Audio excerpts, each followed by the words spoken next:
The pilot suddenly realized that he was surrounded by enemy forces. To show he wasn't aggressive, the 1.8-meter-tall man dared only to hunch over and wave his hands constantly to show goodwill. To survive, he had to pretend to be afraid. After being taken back to the village, he forced a smile and greeted everyone, even if they remained expressionless. He tried his best to show friendliness, like an obedient little dog that sat down obediently at the slightest command. His obedience seemed to earn some trust, and the ropes were indeed loosened. But the next moment, his limbs were bound again.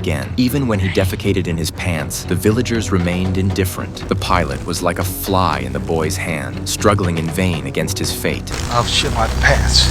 What followed was even more horrifying. The militia hung him from a tree for their amusement and fired indiscriminately around him. Yet the man was not intimidated. Instead, he taunted those tormenting him. Don't you ever do that again! But the response was close-range gunfire, the deafening noise temporarily rendering him deaf, though he noticed the American-style frog grenades, suggesting these were not first-time offenders. As he suspected, the subsequent torture was even more inhumane. He was tied to a cow and dragged along, with people behind him ruthlessly sweeping dirt into his face, his back and buttocks raw from the friction. So he could only twist his body to alleviate the pain, but his hands and feet were tightly bound, making it useless. But this was only the beginning. In the next moment, he was hoisted up alongside an ant nest. Before long, his entire face was covered in bites. When he fell unconscious from the pain, the ruthless villagers showed no mercy, instead submerging him in water to revive him. After failing to extract any useful information from him, they simply threw him into prison, removing his shoes to prevent escape. The so-called prison was merely a cluster of thatched huts, where many of his compatriots were also detained, which brought him some comfort. However, when he heard that the longest-serving prisoner had been detained for 2 years, had even developed mental issues, yet still had no intention of escaping, he realized that the true prison was not the thatched huts, but the surrounding tropical rainforest, where wild beasts roamed freely and filled with malaria-carrying mosquitoes. If one was unprepared, they wouldn't survive 2 days. Yet he wasn't afraid of these things. He optimistically declared that he would escape tonight.